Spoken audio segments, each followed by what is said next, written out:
ఆంధ్రప్రదేశ్ పెన్షన్దారులందరికీ కూడా ఒక శుభవార్త.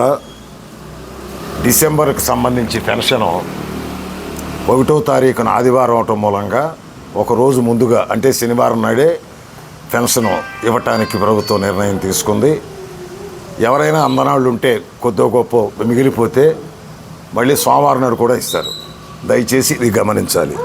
రెండోది ఏంటంటే, గతంలో ఒక నెల తీసుకోకపోతే డబ్బులు మురిగిపోయాయి. అంటే ఎట్లా ఎగ్గొట్టాలా అని చూస్తుండేవాళ్ళు.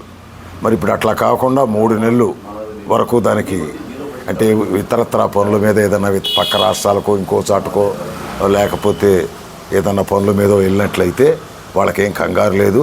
3 మాసాలది కలిపి 3వ మాసంలో ఇచ్చేస్తాడు.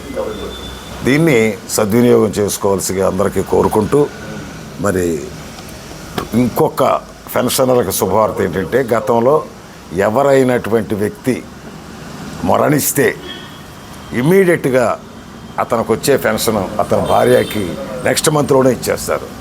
గతంలో ఎట్లా ఉండేదంటే, మళ్ళీ ఈవిడ అప్లై చేసుకోవటం, సైట్ ఓపెన్ అవ్వలేదంటాం, దాన్ని తాత్సారం చేయటం, ఇట్లా వివిధ కారణాలతో ఆపేసేవాళ్ళు. ఏ వ్యక్తి మరణించినా విడో పెన్షన్ ఆటోమేటిక్గా భార్యకి వెంటనే నెక్స్ట్ మంత్ నుంచే ఇచ్చేస్తారు. మరి చంద్రబాబు నాయుడు గారి ఆలోచన విధానం అనేది ఎంతో గొప్పదని రుజువు అవడానికి, మరి భర్త చనిపోగానే భార్యకి పెన్షన్ వెసులుబాటు కనిపించిన ఘనత ఆయనకే దక్కుద్ది. అలాగే 2000 పెన్షన్ని 4000 చేసిన ఘనత కూడా ఆయనకే దక్కింది. మరి చంద్రబాబు నాయుడు గారు ఎప్పుడూ కూడా ప్రజల కోసమే ఆలోచించే మనిషి, నిరంతరం కూడా ఆయన ప్రజల్లో తిరిగే మనిషి అనేదానికి రుజువైంది మన వరదలు వచ్చినప్పుడు, ఫ్లడ్ వచ్చినప్పుడు కూడా విజయవాడకి. మరి ఇవన్నీ ఘనతలు ఆయనకే దక్కుతాయి, కూటమి ప్రభుత్వానికే దక్కుతాయని సందర్భంగా నేను తెలియజేసుకుంటాను.